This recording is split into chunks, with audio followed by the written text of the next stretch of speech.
السلام علیکم ورحمۃ اللہ۔ جستجو ود ڈاکٹر جاوید اقبال۔ یہ جستجو ہے اپنے آپ کو تلاش کرنے کی۔ جب بھی ایک بچہ اس دنیا میں آنکھ کھولتا ہے تو وہ امکانات کی ایک دنیا کے ساتھ پیدا ہوتا ہے۔ دنیا میں نبی بننے کے علاوہ کوئی شخص جو کچھ بھی بنا ہے، پیدا ہونے والا ہر بچہ اس امکان کے ساتھ اس دنیا میں آیا ہے۔ ہر بچے میں ایک سائنسدان، ایک آرٹسٹ، ایک عالم، ایک مفکر اور ایک مصنف موجود ہے۔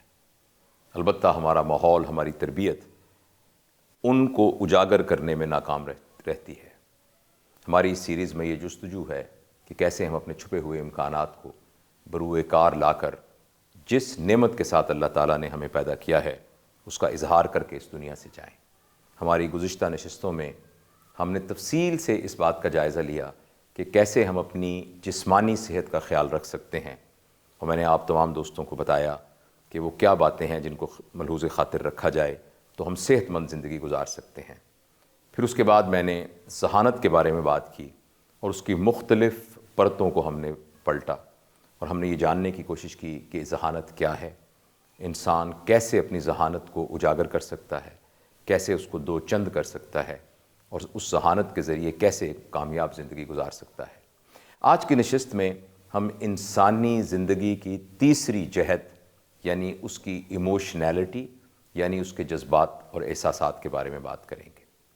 دیکھیے، جانور بھی احساس رکھتے ہیں، جانوروں میں بھی جذبات ہوتے ہیں، لیکن یہ جذبات صرف ان کی سروائیول کی حد تک ہوتے ہیں۔ یعنی جب انہیں آپ پیار سے چمکاریں تو وہ محبت سے آپ کی طرف دیکھنا شروع کرتے ہیں، یا زبان سے آپ کو چاٹنا شروع کر دیتے ہیں، یا وہ ایسے کچھ حرکات کرتے ہیں جس سے آپ کے جسم کے ساتھ وہ رگڑنا شروع کر دیتے ہیں اپنے جسم کو محبت کے ساتھ۔ اور اگر آپ خدا نخواستہ ان کی دم پر پیر رکھیں تو وہ پھر آپ پر حملہ کرنے کے لیے دوڑتے ہیں اور اپنے غصے کا اظہار کرتے ہیں۔ تو گویا جانوروں میں بھی جذبات ہوتے ہیں اور احساسات ہوتے ہیں، مگر یہ احساسات صرف ان کی سروائیول کی حد تک ہوتے ہیں۔ البتہ کچھ جانوروں کو ہم سدھا سکتے ہیں، جیسے جو بلیاں گھر میں رکھی جاتی ہیں، جو کتے گھر میں رکھے جاتے ہیں، اور جو پرندے گھر میں رکھے جاتے ہیں، تو وہ ہمارے ساتھ رہنے کی وجہ سے وہ یہ نہیں ہے کہ وہ ٹرینڈ ہو جاتے ہیں، وہ ٹیم ہو جاتے ہیں، یعنی وہ یہ نہیں کہ تربیت یافتہ ہو جاتے ہیں، وہ سدھائے جاتے ہیں۔ تو کچھ جانوروں کو سدھایا جا سکتا ہے، وگرنہ جانوروں میں جذبات صرف ان کی سروائیول کی حد تک ہوتے ہیں۔ انسان البتہ ان سے بہت مختلف ہے، اور وہ مختلف جذبات کا مجموعہ ہے۔ کبھی وہ غصے میں ہوتا ہے، کبھی اس کے اندر نفرت ہوتی ہے، کبھی وہ فرسٹریٹڈ ہوتا ہے، کبھی وہ اریٹیبل ہوتا ہے، کبھی وہ کسی سے نفرت کر رہا ہوتا ہے، کبھی کسی کے خلاف اس کے سینے میں جلن ہو رہی ہوتی ہے، کبھی وہ پوزیسو ہوتا ہے، یعنی وہ چاہتا ہے کہ یہ تمام چیزیں میرے پاس آ جائیں اور کوئی اس کو ٹچ نہ کرے۔ تو آج ہم کوشش کریں گے کہ جاننے کی کوشش کریں کہ یہ جذبات کیا ہیں، اور ان جذبات کو ہم کیسے اپنے قابو میں لا سکتے ہیں، اور کیسے ان جذبات سے ایک اپنی طاقت بنا کر ان کو اس کے ذریعے سے اپنی زندگی کو خوبصورت کر سکتے ہیں۔ میں آپ کو یہ عرض کرنا چاہتا ہوں کہ سب سے پہلے یہ بہت ضروری ہے کہ ہم سمجھیں کہ جذبات ہوتے کیا ہیں۔ دیکھیے، جب بھی آپ کسی بھی ماحول میں یا کسی بھی نئی سچویشن میں جائیں تو سب سے پہلے جو آپ کے طبیعت میں جو چیز جنم لیتی ہے اس کا نام احساس ہے۔ مثال کے طور پر میں اس کمرے میں آیا تو یہاں مجھے ان بچوں نے مسکرا کے میرا استقبال کیا، اور یہ خود بھی انہوں نے اپنے ایک یعنی محبت کا اظہار کیا، اور مجھے لگا کہ یہ سب کچھ اہتمام میرے لیے کیا گیا ہے، تو مجھے ایک احساس ہوا۔ اچھا، اب اس کا الٹا احساس بھی ہو سکتا تھا اگر یہ ناموافق حالات ہوتے۔ دیکھیے، جو احساس ہوتا ہے، احساس کے الفاظ نہیں ہوتے، یہ ایک کیفیت کی طرح آپ کے اوپر طاری ہوتا ہے۔ احساس کے بعد جو دوسرا جذبہ ہے، جو دوسرا معاف کیجیے گا احساس کے بعد جو دوسرا سٹیپ ہے یا جو دوسرا درجہ ہے ہمارے شعور کا، اس کا نام ہے خیال۔ یعنی احساس کی بنیاد پر ہمارے ذہن میں خیال پیدا ہوتا ہے۔ لہٰذا جب میں اس کمرے میں آیا تو جو ایک اچھا احساس پیدا ہوا، تو اس کے بعد پھر مجھے یہ خیال آیا کہ یہ بہت اچھے بچے ہیں، یہ اپنے کام میں ماہر ہیں، یہ کیمرہ کے ایکسپرٹ ہیں، یہ ایڈیٹنگ کے ایکسپرٹ ہیں، اور یہ ان کے ڈائریکٹر ہیں جو ان کو ہدایات دے رہے ہیں۔ تو میرے ذہن میں ایک خیال آیا، اور یہ میری رسپیکٹ کر رہے ہیں، مجھ سے محبت کر رہے ہیں۔ تو خیال اصل میں ہمارے دماغ میں ہونے والی ایک گفتگو ہے جس کا نام خیال ہے. اسی بنیاد پر یہ جانا گیا ہے، سائنسدانوں نے یہ جانا ہے جو نفسیات کے سائنسدان ہیں، کہ جانوروں میں شاید خیال جنم نہیں لیتا، اس لیے کہ ان کے پاس کوئی زبان نہیں ہوتی جس کے ذریعے سے اس کو دماغ میں بول سکیں. تو جو خیال ہے وہ یا ایک فکرہ ہوتا ہے ہمارے دماغ میں ہونے والا، یا کوئی تصویر ہوتی ہے جو ہمارے دماغ کے اندر پیدا بنتی ہے، جس کو ہم خیال کہتے ہیں. اب ذرا غور سے سنیے گا، اگر خیال کو ہم ایک آبجیکٹ سمجھیں تو جیسے ہر آبجیکٹ کا ایک سایہ ہوتا ہے تو خیال کا بھی ایک سایہ ہوتا ہے، اور اس سائے کا نام ہے جذبات. یعنی اگر میرا خیال اچھا ہوگا تو جو اس کا سایہ ہے وہ اچھا ہوگا. جیسے میں اسی مثال کو دوبارہ دہراتا ہوں، جو میں اس کمرے میں آیا اور مجھے خیال ہوا کہ یہ سب بچے مجھ سے بہت پیار کرتے ہیں اور بہت ہی رسپیکٹ سے مجھے ملے ہیں، تو اس کے نتیجے میں جو جذبات پیدا ہوئے وہ جذبات محبت والے تھے، وہ جذبات شکر والے تھے، وہ جذبات شفقت والے تھے. اور اگر اس کے الٹا ہو، اگر خیال آپ کا ایسا ہو جس میں آپ کو لگے کہ یہ ہوسٹائل انوائرمنٹ ہے، جس میں لگے کہ یہ موافق نہیں ہے، تو اس کا جو سایہ ہوگا وہ بھی اسی طریقے سے ہوگا، اور اس قسم کے جذبات پیدا ہوں گے جس میں غصہ ہوگا، جس میں نفرت ہوگی، جس میں لڑائی کا چانس ہوگا. تو یہ سارا، تو لہٰذا مہربانی کر کے آپ اس بات کو تصور میں لائیے کہ اصل میں جو جذبات ہیں جن کی بنیاد پر ہم اپنی زندگی میں اپنے تمام رشتوں کے ساتھ تعلق رکھتے ہیں یا تعلق توڑتے ہیں، وہ اصل میں کچھ بھی نہیں ہیں، وہ صرف نتائج ہیں. نتائج کو آپ چینج نہیں کر سکتے. جو اصل محرک ہے جب تک آپ اس کو چینج نہیں کریں گے تو آپ نتائج کو تبدیل نہیں کر سکتے. مثال کے طور پر میرا ایک سایہ ہے، آپ اس سائے کو چھوٹا یا بڑا نہیں کر سکتے، آپ کو میرے قد کو چھوٹا یا بڑا کرنا پڑے گا اس سائے کو چھوٹا یا بڑا کرنے کے لیے. لہٰذا جب یہ کہا جاتا ہے کہ تم اپنے غصے کو پی جاؤ، تم اپنی نفرت کا اظہار مت کرو، تو یہ بالکل بے سود مشورہ ہوتا ہے، کیونکہ غصہ، نفرت، پیار، محبت، شفقت، یہ تمام چیزیں صرف نتائج ہیں، یہ صرف سایہ ہیں، ان کو تبدیل نہیں کیا جا سکتا. اگر کسی کو تبدیل کیا جا سکتا ہے تو خیالات کو تبدیل کیا جا سکتا ہے. جیسے ایک کمرہ ہے اور اس کمرے میں چوہے یا فرض کریں سانپ نکل کے آتے ہیں اور اس کمرے میں صرف ایک ہی سوراخ ہے، تو اگر آپ اس سوراخ کو بند کر دیں گے تو وہ چیزیں اس میں نہیں آئیں گی. اسی طریقے سے وہ بنیاد، وہ اوریجن، اس کا وہ چشمہ جہاں سے کہ جذبات نکل کے آ رہے ہیں وہ ہمارے خیالات ہیں. اگر ہم اپنے خیالات کو قابو کر لیں گے تو ہم اپنے جذبات کو قابو کر لیں گے. اب یہ سوال پیدا ہوتا ہے کہ ہم اپنے خیالات کو کیسے قابو کریں. تو اس سلسلے میں دو باتیں آپ نے سنی ہوں گی، مثبت خیالات اور منفی خیالات. اور یہ کہا گیا ہے کہ ہمیشہ اپنے خیالات کو مثبت رکھیں اور ان کو کبھی منفی نہ ہونے دیں. لیکن میں آپ کو یہ عرض کرنا چاہتا ہوں کہ یہ بات کہنا بہت آسان ہے مگر کرنا بہت مشکل ہے. کیونکہ وہ آدمی جو تربیت یافتہ نہ ہو، جس نے اپنے خیالات کو کنٹرول کرنے کے لیے محنت نہ کی ہو، تو وہ کبھی بھی اس میں کامیاب نہیں ہو سکتا کہ خیالات اس کی مرضی سے آئیں.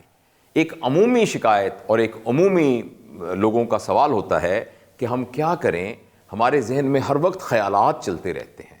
جب ہم کوئی بھی کام کرتے ہیں تو ہمارے ذہن کے اندر منفی خیالات چلتے رہتے ہیں.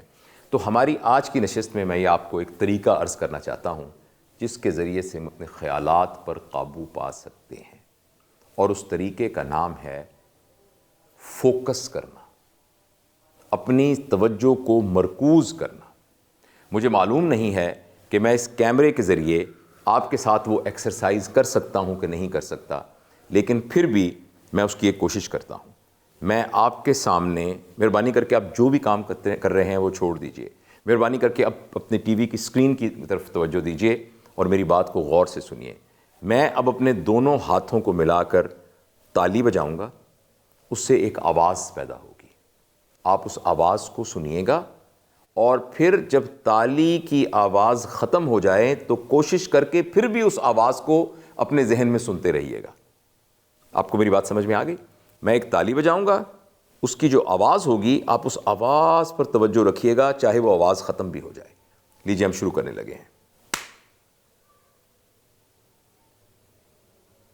آپ اپنے آپ سے ایک سوال پوچھیے کیا اس دوران میں آپ کے ذہن میں کسی قسم کا کوئی اور خیال تھا؟ اس دوران میں آپ کے ذہن میں کوئی خیال نہیں تھا، کیونکہ اس چھوٹے سی ایکسرسائز کے ساتھ ہم نے اپنے ذہن کو ایک جگہ پر مرکوز ہونے کی مشق کی۔ اس مشق کو اگر ہم بار بار کریں، اور اس کا طریقہ یہ ہے جس کو ہمارے بڑے کہتے ہیں کہ ہم مراقبہ کرنا سیکھ جائیں۔ یہاں مراقبے سے یہ مت سمجھیے گا کہ میں آپ کو کوئی مذہبی یا روحانی تجربہ کرنے کو کہہ رہا ہوں۔ مراقبے سے صرف یہ مراد ہے کہ آپ دن کے کسی خاموش حصے میں، سب سے بہتر ہے کہ فجر کی نماز کے بعد دو زانوں بیٹھ جائیے اور بالکل خاموش ہو کر اپنے ذہن پر توجہ دیجیے اور کوشش کیجیے کہ اس میں کوئی خیال نہ آئے۔ شروع میں جب آپ ایسا کریں گے تو بہت سے خیالات آپ کے ذہن میں آئیں گے، مگر آپ ان کو بالکل اس طریقے سے تصور کیجئے جیسے آپ ایک کرسی پہ بیٹھے ہیں اور آپ کے سامنے سے لوگ گزر کے جا رہے ہیں۔ آپ ان خیالات کے ساتھ اپنے آپ کو جوڑیے مت، ان خیالات کے ساتھ اپنے آپ کو آئیڈینٹیفائی مت کیجئے، بس ان خیالات کو راہ چلتے مسافروں کی طرح دیکھتے رہیے۔ اور جب اس مشق کو آپ روزانہ کریں گے، میں آپ کو بہت عاجزی کے ساتھ، پوری ذمہ داری کے ساتھ اور اپنے ذاتی تجربے کی بنیاد پر کہہ رہا ہوں، صرف کتابوں میں پڑھی لکھی بات سے نہیں کہہ رہا، کہ اگر ہمیں اپنے آپ کو ایک نقطے پر مرکوز کرنا آ جائے اور اب ہم فوکس کرنا سیکھ جائیں، تو جس وقت ہم جو کام کر رہے ہوں گے ہماری توجہ اسی کام پر ہوگی۔ جیسے میں نے آپ کو ایک گفتگو پچھلی کچھ نشست میں بتایا تھا کہ جب ہم کچھ کھا رہے ہوں گے تو ہماری توجہ صرف کھانے پر ہوگی، جب ہم کسی دوست سے مل رہے ہوں گے تو ہماری توجہ صرف اس کے ملنے پر ہوگی، جب ہم اپنے بچے کو پیار کر رہے ہوں گے تو سوائے اس حسن کو، اس خوبصورتی کو، اس پیار کو محسوس کرنے کے ہمارے ذہن میں اور کچھ نہیں آ رہا ہوگا۔ جب ہم عبادت کر رہے ہوں گے تو ہم صرف اللہ وحدہ لا شریک کی طرف متوجہ ہوں گے، اور جو بھی دنیا کا کام کر رہے ہوں گے ہماری توجہ صرف ادھر ہوگی۔ اور اگر ہمیں یہ سکل آ جائے تو سب خیالات آپ کے کنٹرول میں آ جائیں گے۔ یہ سب خیالات آپ کی مرضی سے آپ کے ذہن میں جنریٹ ہوں گے۔ میں نے نفسیات کی کتاب میں پڑھا تھا کہ کوئی بھی خیال منفی یا مثبت نہیں ہوتا، خیال ہمیشہ وہ ہوتے ہیں جو بغیر آپ کی مرضی کے آ رہے ہیں یا وہ جو آپ کے اپنے اختیار سے آ رہے ہیں۔ خیال کا آنا دماغ کی ایک سب سے بڑی صفت ہے، اور دماغ کا کام ہی ہے خیالات کو جنریٹ کرنا۔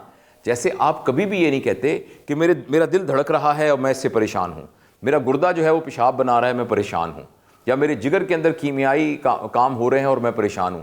ہم میں سے کوئی بھی ایسی بات، میری آنکھ ہمیشہ دیکھتی رہتی ہے میں اس سے پریشان ہوں، لیکن ہم جب یہ کہتے ہیں کہ میرا دماغ ہر وقت خیالات اس میں آتے رہتے ہیں میں پریشان ہوں، تو اصل میں ہم یہ کہہ رہے ہوتے ہیں کہ میری تربیت نہیں ہوئی جس کی وجہ سے میں نے اپنے خیالات پر کنٹرول حاصل نہیں کیا ہوا، اور یہ خیالات میرے ماضی کے برے تجربات یا میری امیجینیشن، میرے خدشات جو ہیں مستقبل میں، اس کی بنیاد پر یہ خیالات میری مرضی کے بغیر آ رہے ہیں۔